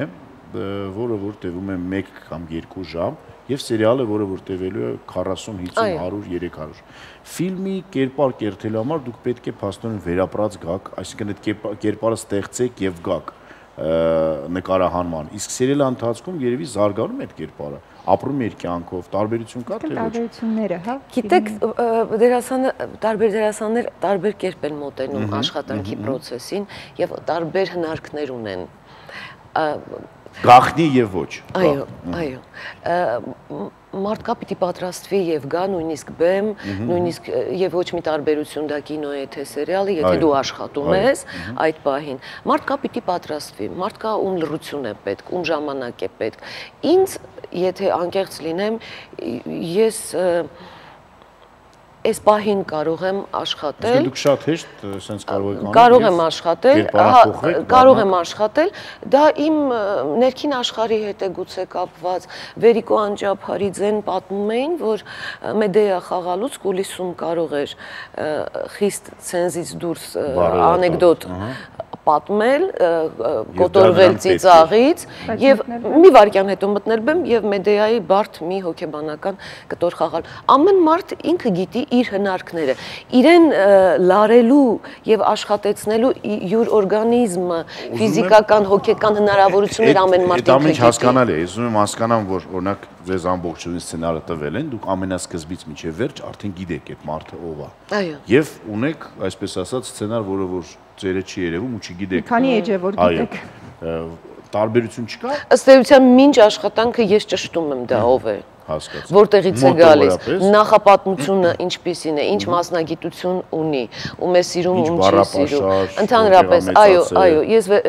նկարանումները հենց սկսեցին ես մեր ռեժիսորի հետ զրույց ունեցա եւ ասի խնդրում եմ անպայման ճշտել ինչ մասնագիտություն ունի այս կինը ինչ կյանքով է ապրում ինչ մանկություն է ունեցել որովհետեւ այդտեղից է ստեղծվում դու այդպես մանր փոքրիկ բաներից ստեղծում ես ինչ որ մեկին ով խոսում է քո ձայնով ու երակներում քո արյունն է։ Այն նշեցիք, որ դրական թե բացասական իրական չէ, միայն թե ձեզ հետաքրքիր։ Այո։ Որ դեպքում չեք խաղա կերպարը եւ չեք վերցնի, չեք ընդունի, այսինքն ինչն է քաշվի առնում։ Եթե դուք նկատի ունեք կինոն, սերիալը, մի քանի բաներ կան, որոնք պիտի համընկնեն, այո, որպեսզի աշխատեմ այդտեղ։ Նախ դերը պիտի դուրս գա։ Հետո գաղտնիք չի, որ նաև դու պիտի հասկանաս, թե ինչպես ես վարձատրվում քո աշխատանքի համար։ Պիտի հասկանաս ովքեր են քո խաղընկերները լինելու։ Ով է ռեժիսորը։ Եվ ով է քեզ հրահանգներ, խնդիրներ եւ ում ձեռքը բռնած պիտի քայլես գնաս։ Թատրոնում այլ բաներ են գործում։ Այնտեղ ուրիշ բան է։ Ուզում եմ, չեմ ուզում։ Հասկանում եմ, չեմ հասկանում, ուզում եմ մոտենալ, չեմ ուզում մոտենալ։ Իմ դեպքում մի քիչ խախտվում է երբեմն, որովհետև այդ 3-ը, որ ես ասի 4-ը սերիալային կինո դաշտում, ինձ համար շատ մեծ նշանակություն ունի ում եմ խաղում։ Եվ եթե դերն ինձ շատ է գրավում եւ կարող է ինձ տանել, ես հանկարծ կարող եմ մնացածից հրաժարվեմ։ այսինքն նրանք անտեսեմ, որովհետև ես իմ բնույթով այնպեսին եմ, ինչպես բոլոր դերասանները, կարող խելագարվեն դերի համար ու հանկարծ այդպես մնացյալ ամեն բան կորցնեն։ Մանրուք կարծում եք։ Այո, դարձնեն մանրուք մնացածը։ Իսկ այլ ուրիշ դեպքում կարող են այդ մանրուքները դառնան այսպես հրեշեր, որոնք եթե քեզ դուր չի գալիս առանձնապես դերը, դու կարող ես այնտեղ շատ լավ սեղմել պեդալներին։ Ինչպես եք մոտենում սերիալում սցենարին եւ արդյոք կարող է Նելի Խերանյանը կոնֆլիկտի մեջ մտնել սցենարիստի հետ, ասել ես այսպես չէի պատկերացնում, դու ինչու ես կերպարը այս կոմտարը, թե հնազանդ եք եւ ընդունում եք հենց այնպես ինչպես գրված է ամեն ինչ։ Գիտեք, ընդհանրապես դերասանը խաղում է այնինչ գրված չի, այնինչ գրված է դա հետաքրքիր չի, այն ինչ որ տակնա դա է հետաքրքիր։ Այն ինչ որ գրված չի կամ գրված է տողերի մեջ Բայց իրականաբար սցենարիստը նաև տանում է որոշակի ուղղությամբ, որ երբևէ դու կարող եք մտածել, բայց տանում է, կարող է հանկարծ մի պահ լինի, որ ինչ որ բանի հետ համաձայն չլինեմ։ Կարող է ինչ որ բան փոխվի նաև լեքսիկոնի մեջ եւ խոսքը փոքրինչ այլ ձևափոխումներ ունենա, բայց ըստ էության դա աշխատանք է, որն անում է մարդը սցենար է գրում եւ պետք է հարգել։ Ես այդպես եմ կարծում։ Այդ իմ դերասանական դաստիարակությունից է երևի գալիս եւ կարծում եմ որևէ պրոֆեսիոնալ դերասան չի կարող իր քիթը մտցնել այնտեղ, որտեղ ինքը պրոֆեսիոնալ չի։ Որովհետև վերջը սցենարիստը չի գալի եւ չի ասում քեզ։ Հետո իր տեսիլքներն են դրանք, իր պատկերացումներն են։ Եվ եթե դու չես հարմարվում այդ պատկերացումներով, դու ընտրության հնարավորություն ունես, կարող ես հրաժեշտ տալ։ Շատ բարի, այն նշեցիք նաև որ կարևոր են խաղընկերները, որքանով է գոհ Օտարը հեռուստասերիալի ձեր խաղընկերներից։ Արդեն ինձ ծանոթ դերասաններ են, ում հետ աշխատել եմ թաքնված սեր սերիալում, ինձ հարմարավետ է։ Ես ներքին դիսկոմֆորտ չեմ ունենում, հարմարավետ է, ինձ չեն խանգարում, ես փորձում եմ չխանգարել։ Այո, նրանք ովքեր պրոֆեսիոնալ են, թատրոնից են գալիս, արդեն ամեն ինչ կարգին է, հասկանում են, դաստիարակություն ունեն թատերական եւ գիտեն ինչ է աշխատանքը։ Նրանք ովքեր միայն սերիալային դաշտի դերասաններ են, նրանք էլ եթե նույնիսկ սխալներ են հանկարծ գործում, ոչինչ, ժամանակի ընթացքում սովորում են։ Այո։ Ինձ մի քիչ ուրիշ հարց է հուզում։ Այ երբ մեր սերիալները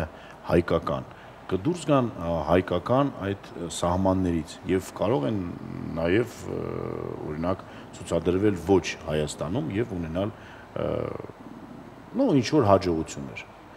Չէ՞ որ մենք ոչ ոքս բրազիլացի չենք կամ մեքսիկացի չենք, բայց Հայաստան կամ հնդիկ չենք, բայց Հայաստանի 80%-ը կարծես թե նստած է այդ ամեն ինչի վրա, բրազիլական, մեքսիկական, հնդկական սերիալներ, ամերիկյան մեծ ֆիլմ, եվրոպական ֆիլմ, բայց ես չեմ լսել դեռ որ հայկական մեծ սերիալ օրինակ Ամերիկայում ցույց տան։ Հա, Ամերիկայում ոչ, բայց Շանթում հենց որոգայց սերիալը եղել է որ գնել են իրավունքը եւ ցուցադրել են Ռուսաստանում ադապտացրել։ Բայց ադապտացրել են թե ադապտացրել են։ Գիտեք, այդ բարդ խոսակցություն է։ Ինչի հետ է կապված դա։ Շատ բաների հետ է կապված, շատ դա մի բան չի։ Այդտեղ շատ մեծ խնդիրներ կան։ Նախ որովհետև դա ինդուստրիա է, որը պիտի աշխատի։ Այո, դա պուճուր ծնագունդ է, իհարկե։ Դա նախ եւ առաջ փող է, դա նախ եւ առաջ սցենարական դպրոց է, սցենարիստների դպրոց է, որը պիտի զարգացնել, ունենալ։ Ցավոք սրտի մենք այդքան լավ դպրոց չունենք սցենարիստների, այո։ Դա մեծ ինդուստրիա է, որի վրա պետք է փող դնել եւ որից պետք է փող կամել։ Ես այդպես եմ կարծում։ Հիմա մենք կինեմատոգրաֆ որպես այդպեսին էլի չունենք։ Մենք դրա վրա բան չենք անում, չենք խորանում։ Մենք այնտեղ չենք ուզում մեծ բան դնել, մեծ բան ստանալու համար։ Մենք դեռ հարմարվում ենք նրան, ինչ որ դեռ մենք ունենք։ Բայց ես ձեզ ասեմ, որ ես բնավորության ինչ որ բան ունեմ, ինչ որ մի բանով որ զբաղվում եմ, այդտեղ խորանում եմ։ Ինձ հետաքրքրում է աշխարհում ինչ է կատարվում այդ դաշտում։ Ամերիկացի կատարելության են հասել, այսինքն սերիալային դաշտը հասել է նրան, որ դա համարյա կարելի արդեն կինոյի հետ համեմատության մեջ դնել։ Եվ այն գումարները, որոնք ուծախում եւ այնտեղ աշխատում են դերասաններ, ովքեր մեծ կինոյի հետ են համագործակցում, եթե ասենք Հոփքինս կամ Սփեյսի վերջանում է այդտեղ։ Ես ռուսներին վերջերս հետևում եմ եւ իրենք նույնպես արդեն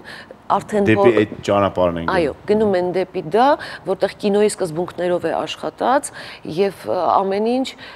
միգուցե մենք մի օր սկսենք։ Մենք ուզում եմ այդտեղ գնալ։ Մեր մոտակա հարևանները այդ գործը ես իրենց էլ փորձեցի մոտենալ եւ մեր մոտակա հարևանները թուրքերի, վրացիների թուրքերը շատ ավելի են այդտեղ խորացած եւ ինչ որ առաջընթացներ ունեն, դե պարսիկների կինեմատոգրաֆի մասին չենք խոսում, այնտեղ հիասքանչ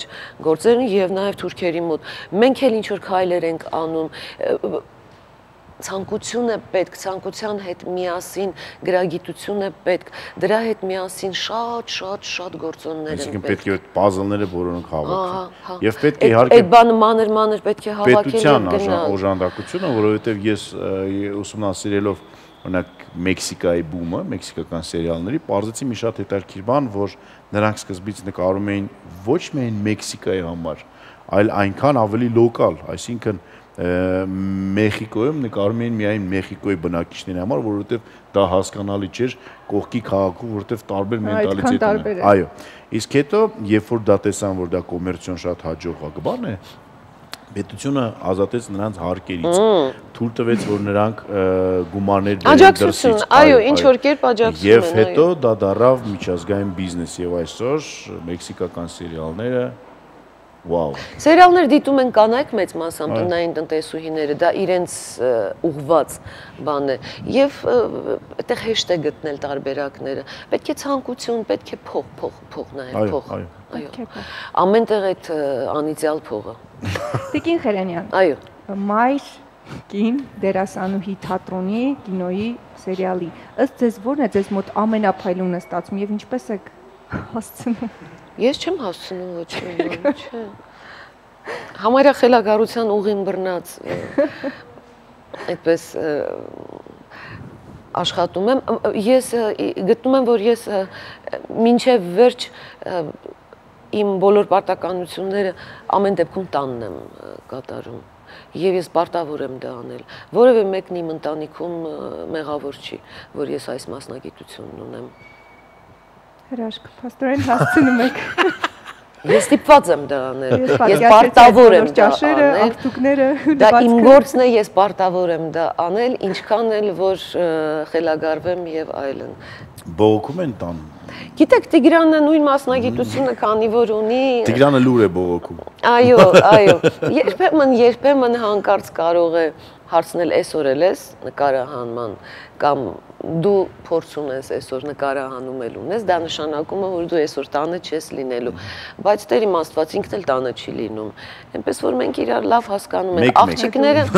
աղջիկները անտարբեր են արդեն, չափազանց անտարբեր են։ Եվ հետո գիտեմ որ ամեն ինչ ես կհասցնեմ, այնտեղ միայն շփման կարիք է լինում, որը մենք 10 րոպեվա մեջ մոտավորապես 4-5 ժամվա բան ենք անում։ Զրուցում եք այնքան, որ այդ ամենը։ Այո։ Մի խոսքով մի զարմանալի էակ, տաղանդավոր հրաշքին այսօր մեր եթերում, որի անունն է Նելի Խերանյան։ Շնորհակալ ենք ձեզ ինչպես միշտ հետաքրքիր զրույցի համար, մաղթում ենք շարունակություն նոր դերերի, հետաքրքիր դերերի, այն դերերի, որոնք ձեզ իսկապես կգտնեն եւ դուք կխորանաք։ Դա լավ մաղթանք է, ես ընդունում եմ դա։ Եվ իհարկե շատ մի քիչ ավելի շատ անիծյալ գումարներ ինչու։ Այո։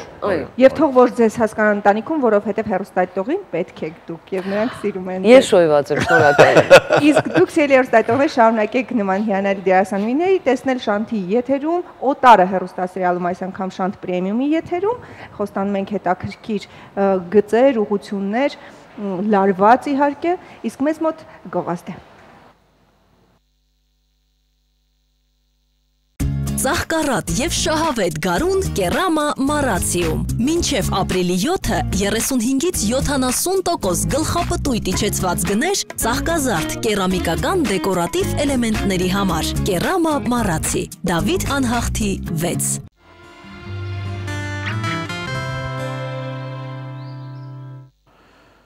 Հերթական անգամ ասում ենք ձեզ բարի լույս։ Եվ հերթական անգամ հիշեցնում մեր հաղորդման հովանավորին։ Մեր հաղորդման հովանավորն է Իմ ընտանեկան բժշկական կենտրոնը, որտեղ իրականացվում է բոլոր օրգանների համակարգչային ախտորոշում, անոթների դուպլեքս հետազոտություն, հոդերի սոնոգրաֆիա, էլեկտրոնեյրոմիոգրաֆիա, նյարդերի եւ մկանների ախտորոշում եւ վիտամին D-ի ախտորոշում արյան մեջ։ Այս ամենն իհարկե զղջված գներով, իսկ վահանաձև գեղձի ստուգումը, ողնաշարի զննումը եւ 4-ից 14 տարեկան երեխաների ճիճվագրության ստուգումը անվճար է։ Իմ բժշկական կենտրոն Հասցեն Մաշտոցի 33 կոտորակ 1 հեռախոս 50 80 50։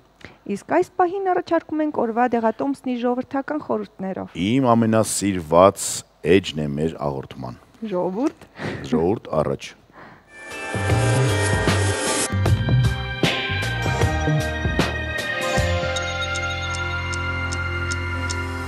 Հատկապես ձմռան ամիսների շրթունքների ճաքերը կանանց անհանգստացնող խնդիրներից է, որոնց դեմ էլ այսօր կպայքարենք տնական միջոցներով, իսկ մանրամասները Մարիամ Վահանյանի հետ։ Բարև ձեզ, Տիկին Վահանյան։ Բարև։ Այսպիսով, տնական ինչ մեթոդներ ու միջոցներ կան շրթունքների ճաքերի դեմ։ Իհարկե հիմա կոսմետիկան շատ բազմազան միջոցներ ունի խնամքի, որով նույնիսկ շրթներկն անգամ կարելի ասել կա, որ ինքը հաստատում այո, յուղեր, շատ նախկինում ճարպեր էին օգտագործում, յուղեր, կարակ, բայց հիմա հնարավորությունը մեծ է կոսմետիկայի, բայց եկե մարդը կամ աղջնակը, որի համար շատ կարևոր է ձմռան ամիսներին, որովհետև շրթունքները չորանում են, չակչքում, վերքեր առաջանում եւ ընդհանուր գեղեցիկ տեսքը փչանում է։ Դրա համար կարելի է օգտագործել, դա ժողովրդական բժշկությունն է ասում, վազելինի, իհարկե վազելինի քանակությունը ինչպես պետք է վերցնել, հավասար քանակությամբ մի փոքր վազելին խառնում ենք բնական խնձորի հյութի հետ եւ ընդ որում իրար հետ խառնելուց հետո քսում ենք երեկոյան քնելուց առաջ շրթունքներին եւ քնում, բայց հաճախ լինում է, որ շրթունքները կարելի ասել վնասում է գերպեսը, որը առաջանում է այն ժամանակ, եթե ընդհանուր օրգանիզմի դիմադրողականությունը վատանում է, ինչ է առաջանում, սկզբից կարմրում է, հետո թարախային պարունակություն, հետո վերևում շերտ է բռնում եւ խնդիրը բավականին երկար է տևում, տգեղ է, իհարկե այդ ժամանակ կա տարբեր միջոցներ դեղորայքային, բայց ժողովրդական բժշկությունը այս դեպքում առաջարկում է, որպեսզի ընդհանրապես մենք մոռանանք երբեսի առաջացումը, ընդհանրապես մոռանանք, որ մեր շրթունքը կարող է տգեղանալ, ուղղակի վերցնում ենք տզրուկ, հենց այս տզրուկը նույն տեղը, որտեղ որ գերպեսն է, տեսնում եք, արագ կպչելու հատկություն ունի մեր տզրուկը, կպչում ենք հենց այդ մասին եւ թարախային պարունակությունը ներքաշելով իր մեջ եւ նաեւ շրթունքի ընդհանուր արյան շրջանառությունը կարգավորելով եւ նաեւ կարելի ասել գիրուդին ֆերմենտը տալով այն կարգավորում է նյութափոխանակությունը շրթունքների, գեղեցկացնում է, թարմացնում է եւ կարելի ասել ընդհանրապես մենք չենք ունենում ընդհանրապես գերպես։ Դրա համար որպեսզի մենք կարողանանք գեղեցիկ լինենք, որպեսզի մենք կարողանանք մեր շրթունքների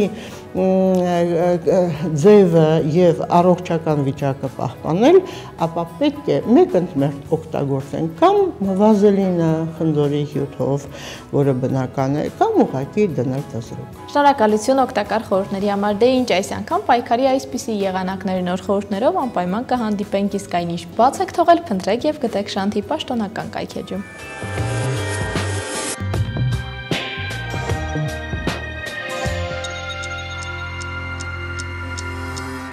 Գիտես գոր հիշեցի Համո Սահյանին, երբ ասում էր Հայաստան ասելիս շրթունքս ճաքում է, իսկ դուք ասելիս շրթունքս չի ճաքում։ Ոչ թե ճաքը փակվում է։ Ճաքը փակվում է, այսպես Սահյանից անցանք։ Դզրուկների շնորհակալություն ժողովրդական էջի համար, իսկ հիմա խոսենք աշխարհը փոխած կանանց գյուտերի մասին։ Կանայք, որոնք փոխել են աշխարհը։ Հետաքրքիր է սովորաբար տղամարդիկ են գյուտեր անում, բայց տես որ ոչ կանայք են Անահիտը այսօր պատրաստվել է կարծես։ Մազերը հարթեցնելու սարքը ստեղծել է Սարա Ուոքերը։ Նրան ենք շնորհակալ։ Տղամարդկանց պետք չի դա։ Շնորհակալ ենք նրան։ Ռադիում եւ պոլոնիում քիմիական տարրերը հայտնաբերել է Մարի Կյուրին, միակ կինը, ով կրկնակի Նոբելյան մրցանակակիր է։ Նա հայտնաբերել է իր ամուսնու Պիեր Կյուրիի հետ, նա մենակ չի եղել։ Ահա, լավ։ Դե կնոջ միշտ էլ տղամարդ պետք է մի փոքրիկ բան հայտնաբերել։ Ռադի եւ Պոլոնի եւ իմիջիալոց այդ Պոլոնի անվանումը իր հայրենիքի շնորհիվ է, այսինքն հարգելով Լեհաստանը, Պոլոնիան, այդպիսի բաներ։ Բայց Կյուրին իրականում եղել է ոչ միայն առաջին կինը, որ ուներ 2 Նոբելյան մրցանակ քիմիայից եւ ֆիզիկայից, առհասարակ առաջին մարդը, որը ուներ 2 Նոբելյան մրցանակ։ Մսի պահածոների պատրաստման գյուտարարը Նադեժդա Կոժինան է։ Շնորհակալություն Նադեժդա, սիրում եմ ես շատ պահածոներ։ Նադեժդա умирает последний. Она не умирает, она превращается в консерву։ Աման դրվանալու առաջին մեխանիկական սարքը ստեղծել է ամերիկուհի Ժոզեֆինա Կոկրեյնը, բա իհարկե կինը պետք է ստեղծել, որտեղ նա է հեշտացներ կյանքը։ Որտեղ կնոջը միշտ այո կապում էին ամանների հետ։ 1886 թվականներն է ստեղծել։ 1965 թվականին Ստեֆանիկ Վոլեկ անունով մի կին հայտնագործեց պողպատից 5 անգամով ամուր սինթետիկ նյութ, դրանով իսկ դառնալով Կևլարը, զրահաբաճկոնի գյուտի համահեղինակը։ Կևլարը, բայց իրականում նրանք պարզապես պլաստմասային նոր տեսակ էին փնտրում։ Բայց հայտնաբերվեց մեկ այլ բան։ Իսկ ավտոմեքենաների խլացուցիչը Դոլորես Ջոնսը 1917 թվականին մենք աղմուկին դեմ ենք։ Բայց շատ տղամարդիկ հանում են այդ գլուշիտ էլ ասած։ Եվ այո, իրենց դուր է գալիս այդ ձայնը, խելագարների նման, այո։ Մանկական տակդիրների անջրաթափանց շերտը ստեղծել է Մարիոն Դոնովանը 1917 թվականին։ Բոլոր մայրերի կողմից շնորհակալություն։ Եվ հայրերի, ինչու՞ մի մայրեր։ 1941 թվականին պատերազմող գերմանացի քաղաքացի դերասանուհի Հեդի Լամարն արտոնագրեց կապի գաղտնի տեսակ, որն ակտիվ կերպով փոխում էր հաղորդման հաճախականությունը եւ դժվարացնում տեղեկությունը որսալու թշնամու փորձերը։ Շատ լավ գյուտ։ Հետագայում մի քիչ ձևափոխեցին այդ ամեն ինչը եւ այսօրվա Wi-Fi-ը փաստորեն այն է, ինչ որ հորինել այդ գերմանացի դերասանուհին։ Այո, կան նաև կանայք, որոնց գլխավոր առաքելությունը անմոռանալի տպավորություն ստեղծելն է։ Այսինքն գեղեցկություն։ Այո, նման կանայք երբեք չեն։ Կապ չունի ռադի, պոլոնիում, այդ ամենը գյուտ է, բայց սա էլ է գյուտ, հասկանում ես, միշտ գեղեցիկ լինել։ Նման կանայք երբեք չեն ծերանում եւ նրանց համար խենթանում են տղամարդկանց մի քանի սերունդներ։ Նման կնոջ 20-րդ դարի կինոյի ամենավառ կերպարներից մեկի Բրիջիտ Բորդոյի մասին կպատմի այսօրվա ֆենոմենը։ BB, այդպես են նրան կոչում, կամ է 2B։ Բրիջիտ Բորդո, եկեք նայենք։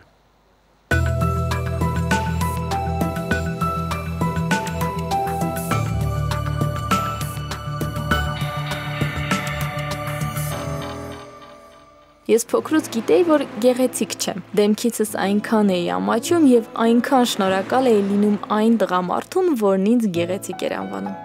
Ես վախենում էի, որ տեսնելով ինձ առանց շպարի, նա կսարսափի։ Այդպես երկար տարիներ ես քնում էի առանց աչքերիս սևաներ կմաքրելու։ Բնությունը նրան չէր շնորհել դիմագծերի իդեալական համաչափությամբ, բայց դա չխանգարեց, որ Բիթլները երկրպագեն նրան, իսկ 15-ամյա Բոբ Դիլանը նրան նվիրեր իր առաջին երգը։ Նա առաջինն էր, որ Կաննի լողափին հայտնվեց բիկինիով, նորաձևության մեջ ազդարարելով մի նոր հեղափոխություն։ Եվ վերջապես նա Ֆրանսիայի գլխավոր խորհրդանիշերից մեկի Մարիաննայի արձանի նախատիպն էր, ամենանրբագեղ ֆրանսուհիներից ու ամենայուրահատուկ գեղեցկուհիներից մեկը՝ Բրիջիտ Բարդո։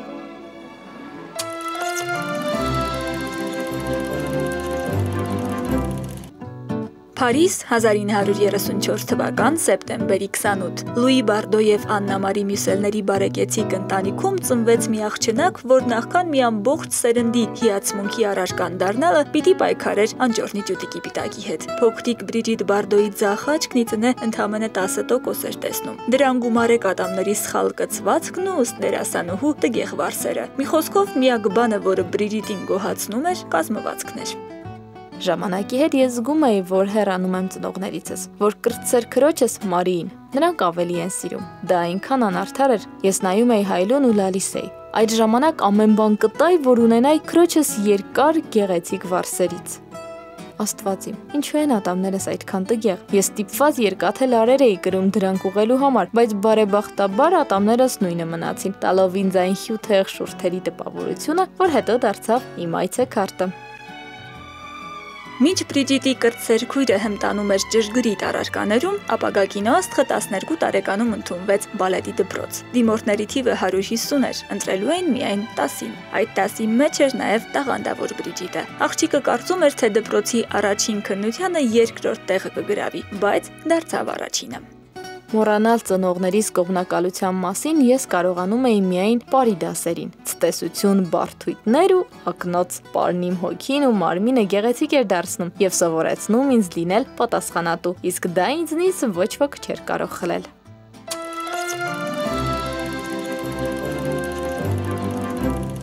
Բրիջիտը շատ աշխատասեր էր, հետևում էր իր կեցվածքին ու կազմվածքին։ Տանը քայլում էր գլխին ջրով լի բաժակ դրած։ Ծնողները չէին էլ նկատում, թե ինչպես էր իրենց անճոռնի ճուտիկը վերածվում գեղեցիկ օրիորդի։ Դասական պարի հետ Բրիջիտը մեծ հույսեր էր կապում։ Բալետի դպրոցով արդեն գնում էր հյուրախաղերի եւ շուտով 14-ամյա օրիորդին առաջարկում է լուսանկարվել Jardin de Mode Junior ամսագրի համար։ Մոդելային մեկնարկը տրված էր։ Հետո Բրիջիտն առաջարկ է ստանում հայտնվել աշխարհահռչակ L ամսագրի շապիկին։ Այդ արդիվ ընտանեկան խիստ ժողով գումարվեց։ Ի վերջո ծնողները համաձայնեցին եւ 1950 թվականի մայիսի 8-ին 16-ամյա ֆրանսուհին արդեն L-ի շապիկին էր։ Այդ լուսանկարները տեսավ նաև ռեժիսոր Մարկ Ալեգրեն ու ֆիլմում նկարահանվելու առաջարկով Բրիջիտից հանդիպում խնդրեց։ Կրկին ընտանեկան ժողով եւ երկար քննարկումներ։ Ի վերջո Բրիջիտը գնաց կինոփորձերին, ամեն ինչ կարծես հաջող էր գնում։ Սակայն ֆիլմն այդպես էլ չնկարահանվեց, բայց դա այնքան էլ կարևոր չէր։ Կարևորը Մարկ Ալեգրեի ընկերոջ Ռոժե Վադիմի հետ հանդիպումն էր, որ 3 տարի անց պիտի դառնար Բրիջիտի ամուսինը։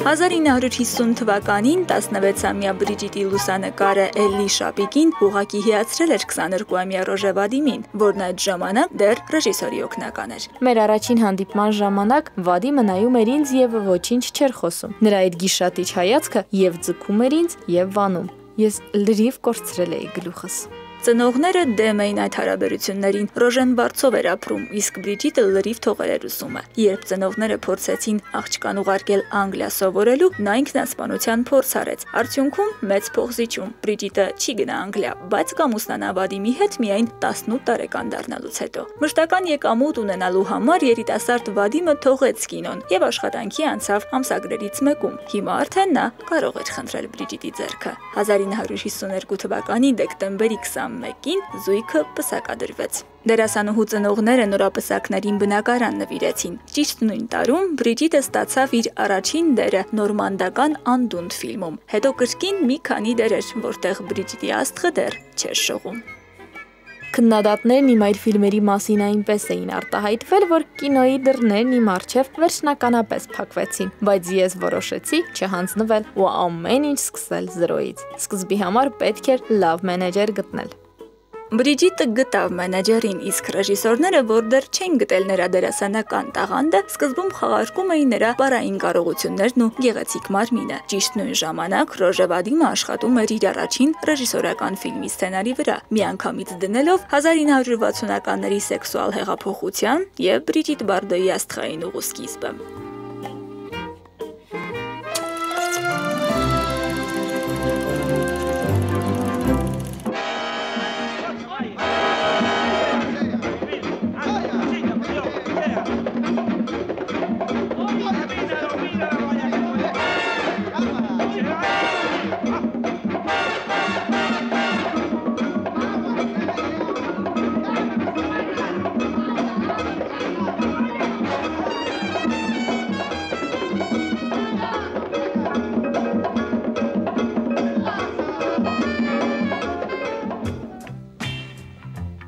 Պատմաբաններն այս ֆիլմը համարում են 60-ականների սեքսուալ հեղափոխության մեկնարկը, եւ Աստված ստեղծեց կնոջը։ 1956-ին Ռոժե Վադիմի ռեժիսորական դեբյուտն իսկապես ցնցեց Եվրոպան։ Ֆիլմում Բրիջիտի թեթևաբարով վարքը դատապարտեց անգամ կաթոլիկ եկեղեցին, սակայն հենց այս կերպարը նրան համաշխարհային ճանաչում բերեց։ Ավելի լավ նկարահանումներ ես երբևէ չեմ ունեցել։ Ես չէի խաղում, ես ապրում եմ։ Վադիմը լավ գիտեր, որ ամեն մի դուբլի հետ իմ բնականությունը կորչում էր։ Այդպես մենք մեկ տեսարանը 2 անգամից ավելի չենք նկարահանել այս ֆիլմում։ Ըմբոստ եւ խռովարար 18-ամյա Ժյուլիետի դերից հետո իրենց կինոխցիկի առջև Բարդոին ուզում էին տեսնել բոլոր հայտնի ռեժիսորները։ Էկրանային նման անկեղծությունը մեծարիկ բարձրացրեց նաեւ ամերիկյան կինոյում եւ Աստված ստեղծեց կնոջը ֆիլմը դարձավ Ռոժե Վադիմի եւ Բրիջիտ Բարդոյի փառքի սկիզբը, միաժամանակ զույգի բաժանման պատճառը։ Սիրային տեսարաններում ես խաղում էի ինքս ինձ եւ հենց ինքս էլ սիրահարվեցի ֆիլմի խաղընկերոջս Ժան-Լուի Տրետինյանին։ Նա այնքան համեստ էր, խորը, ուշադիր, լուրջ, ուժեղ ու ամաչկոտ, ավելի լավը, քան ես։ Իսկ Վադիմի հանդեպ ես արդեն սառել էի։ Մենք եղբոր ու քրոջ պես էինք ապրում։ Ես կմնամ նրան ամնացոր շնորհակալ։ Ռոժեն իմ ընտանիքն էր ու հենարանը, բայց ոչ սիրեկանը։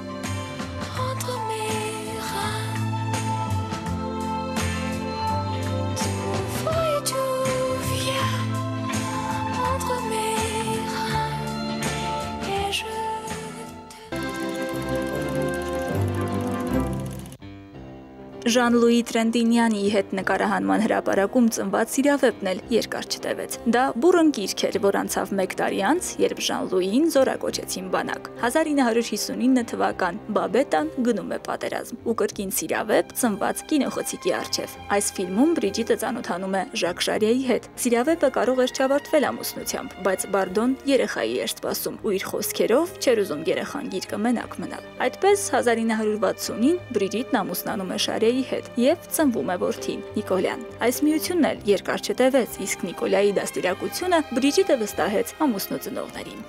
Երջանկությունը նման է բարոմետրի միջի սնդիկին։ Նրա աստիճանը 1 բարձր է, 1 ցածր։ Իսկ ինչ վերաբերում է միանշանակին, կայունին ու իդեալականին, դուք էլ գիտեք, նման բան գոյություն չունի։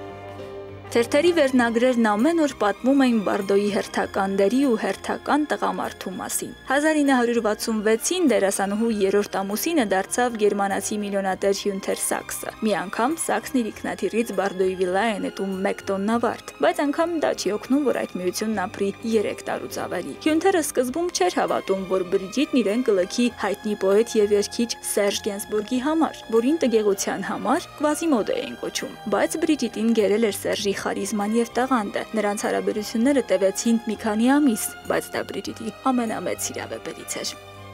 Չկան իդեալական տղամարդիկ եւ իդեալական կանայք։ Իսկ օրինակ կենթանական աշխարհում ինձ համար իդեալական է Արու Դելֆինը։ Նա հավատարիմ է, բարի ու ընկերասեր։ Հիմա ես հանգիստ ապրում եմ առանց տղամարդկանց։ Իմ վիլայում շուրջ 100 կենդանի կա։ Ոչխար, ձիր, շուն, կատու, խոյեր, այծեր, նապաստակներ։ Ես ձեզ հավատացնում եմ, նրանք բոլորը միասին վերցրած ավելի քիչ անհանգստություն են պատճառում ինձ, քան 1 տղամարդը։ 1992 թվականին 58-ամյա Բրիջիտ Բարդոն ամուսնալուծվեց իր վերջին 4-րդ ամուսնուց Բեռնարդո Օրմելից։ Իր բոլոր ամուսինների եւ սիրեկանների կյանքում Բրիջիտը գրեթե միշտ թողնում էր իր ֆիրմայի նշանը։ Ֆրանսուհին կիսում էր կինոէկրանը ժամանակի ամենացանկալի ու ամենատաղանդավոր դերասանների հետ՝ Ալեն Դելոն, Ժան Գաբեն, Շոն Քոների, Ժան Մարե, Մարչելլո Մաստրոյանի։ Միանշանակ Դելոն Բարդո կոկտեյլը բուռն չէր եւ մեր հարաբերություններն էլ չանցան հոգատարության սահմանը։ Նրանցում չկար ջերմություն։ Դելոնը չափազանց մտահոգվում էր այն խնդրով, թե ինչպես է իր դեմքին ընկնում լույսը։ Իհարկե Ալենը գեղեցիկ տղամարդ է, բայց իմ տանը գտնվող Լյուդովիկոս 16-րդի դարաշրջանի պահարանն էլ պակաս գեղեցիկ չէ։ Այդ աչքերը, այդ դեմքը չեն հուզում։ Դրանցում անգամ կրքի փոքրիկ ակնարկ չկա։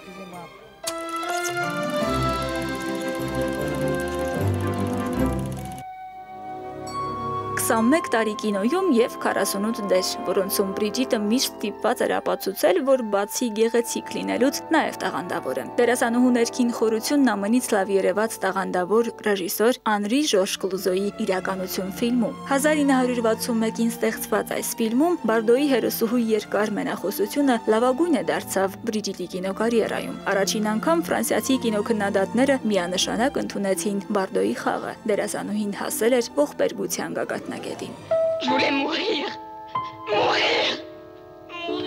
Բայց Բրիջիտի այս հաջողությունը մամուլում մեծ ալիք բարձրացրեց։ Նրա հերոսուհուն սկսեցին համեմատել հենց իր հետ։ Բարդոյին բառացիորեն դրդում էին ինքնասպանության։ Թերթերը գրում էին նրա ինտիմ կյանքի մասին, գաղտնալսվում էին դերասանուհու հեռախոսային խոսակցությունները։ Ընկճված այս վիճակից Բարդոն որոշեց թողնել կինոն։ Mais moi j'ai mal de toi. Moi qui riais des autres aujourd'hui, c'est vous deux qui devez rire de moi, rire de moi.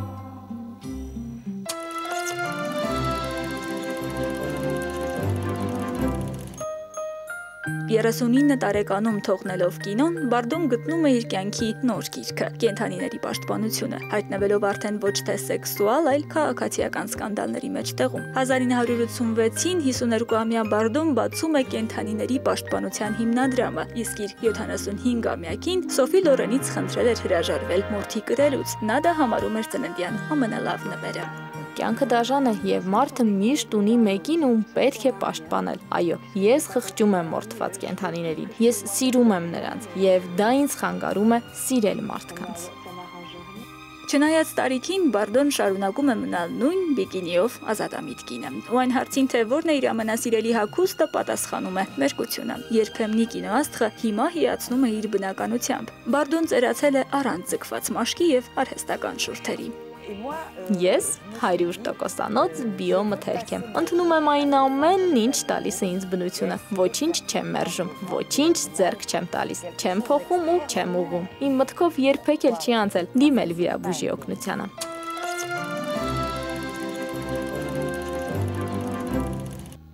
Էկրանային կարճատև կյանքի ընթացքում Բրիջիտը յուրահատուկ տաղանդ ուներ նորաձև դարձնելու այն ամենը, ինչին դիպչում էր։ Ամբողջ 1960-70-ականները Բրիջիտին կրկնօրինակելու շրջան էր։ Հենց նա նորաձևություն մտցրեց հասարակ կանացի վերնաշապիկները, ինչպես նաև դեմքին այդքան դրամատիկ կերպար հաղորդող Սմոքի Այ դիմահարդարումը։ Փոքրիկ նորարարություն էր նաև Բաբետան գնում է պատերազմ ֆիլմում Բրիջիտի մարմնավորած Բաբետայի կերպարը։ Հերոսուհու համար ստեղծված սանրվածքը սիրվեց ոչ միայն ֆրանսուհիների կողմից, այլև նորաձևության մեջ մտավ հենց Բաբետա անունով։ Մի ամբողջ սերնդի ընդօրինակման եւ գեղեցիկի յուրօրինակ խորհրդանիշ Բրիջիտ Բարդոն հիմա իր խաղաղ ծերությունն է ապրում Ֆրանսիայի հարավում գտնվող Սանտրոպեի Մադրակ վիլայում, իր բազմաթիվ սիրելի չորքոտանիների հետ, հեռու աշխարհիկ կյանքից ու աղմուկից։ Բրիջիտին մինչ օրս հարյուրավոր նամակներ են ուղարկում, որոնց նա պատասխանում է երկնագույն ֆլոմաստերով, իսկ ստորագրության փոխարեն նկարում է 7 տերևանի երիցուկ։ Սիրում է ռադիոյով լսել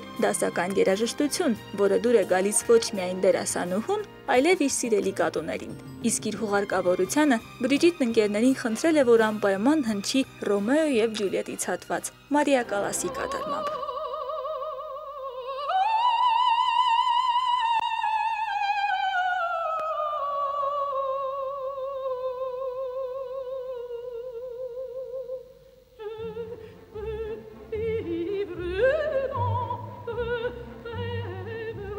Միթե դուք կարծում եք, թե գիշերը միայնակ անկողի մտնելիս ինձ մխիթարում է այն միտքը, թե աշխարհի կեսն ինձ է սիրում։ Իրականում աշխարհի կեսը ոչինչ է։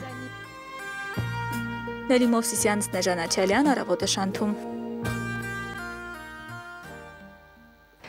Ինչպես ասել է մյուս գեղեցկուհի Սոֆի Լորենը, եթե դուք ձեզ գեղեցիկ եք համարում, վաղ թե ուշ շրջապատում ձեզ նույնպես այդպեսին կտեսնեն։ Այսինքն պետք է համարել, հավատալ եւ համբերել։ Մնացեք բարով, այսօրվա համար այսքան էինք նախատեսել, ձեզ հաճելի հանգստյան օրեր։ Ստեսը։